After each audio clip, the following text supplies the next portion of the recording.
3000 கோடி வசூலை சொல்லி அடிக்க போகும் 8 தமிழ் படங்கள். தமிழ் சினிமாவில் கடந்த சில வருடங்களாகவே வரும் படங்கள் ரசிகர்களை கவரவே இல்லை, வசூல் ரீதியாகவும் சரியாக போகவில்லை என்ற பேச்சு பலமாகவே எழுந்திருக்கிறது. அதே சமயம் மலையாளத்தில் வரும் சினிமாக்கள் தமிழ்நாட்டில் சக்கை போடுகின்றன.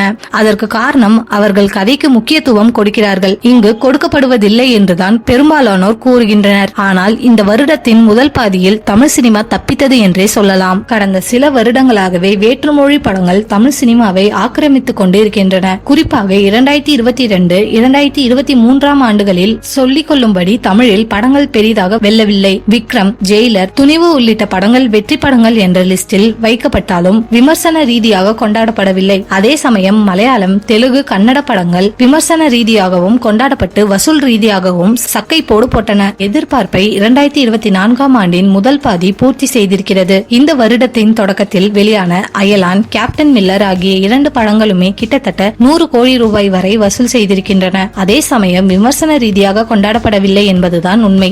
ஆரம்பம் சறுக்கினாலும் கடந்த சில மாதங்களில் வெளியான அரண்மனை 4, கருடன், மகாராஜா ஆகிய 3 படங்களுமே விமர்சன ரீதியாகவும் வசூல் ரீதியாகவும் பாசிட்டிவ் ரிசல்ட்டை பெற்றன. இந்த 3 படங்களுமே கிட்டத்தட்ட 50 கோடி ரூபாய் வசூலை தாண்டி இருக்கின்றன. 2024 ஆண்டின் முதல் பாதியில் 3 படங்கள் மட்டுமே தேறியிருக்கின்றன. அடுத்த பாதியில் இந்தியன் 2, வேட்டையன், கோட், விடாமுயற்சி, கங்குவா, தங்கலான், ராயன், அமரன் என பெரிய ஹீரோக்கள் நடித்த படங்களும் மற்ற படங்களும் வெளியாக இருக்கின்றன. எனவே முதல் பாதி போல் இல்லாமல் அடுத்த பாதியிலாவது ரிலீஸ் ஆகும் படங்கள் கதைகளை மையப்படுத்தி வந்து கொண்டாடப்பட வைக்கும் வகையில் இருக்கும் என எதிர்பார்க்கலாம். இந்த பெரிய ஹீரோக்களின் படங்கள் 2000 கோடிக்கு மேல் வசூலை குவிக்கும் என எதிர்பார்க்கப்படுகிறது.